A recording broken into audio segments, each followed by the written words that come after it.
शरीरं सुरूपं तथा वा करत्रं यशश्चारुचित्रं धनं मेरुतुल्यम् मनश्चेन लग्नं गुरोरङ्घ्रिपद्मे ततः किं ततः किं ततः किं ततः किम्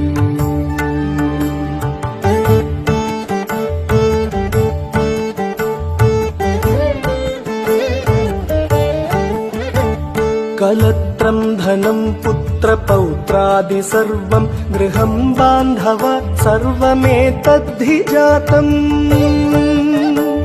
मनश्चेन्न लग्नं गुरोरङ्घ्रिपद्मे ततः किं ततः किं ततः किं ततः किम्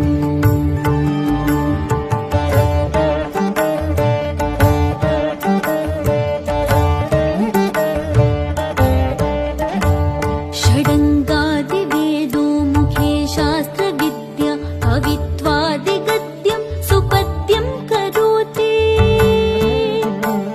मनश्चेन लग्नं गुरोरङ्घ्रिपद्मे ततः किं ततः किं ततः किं ततः किम्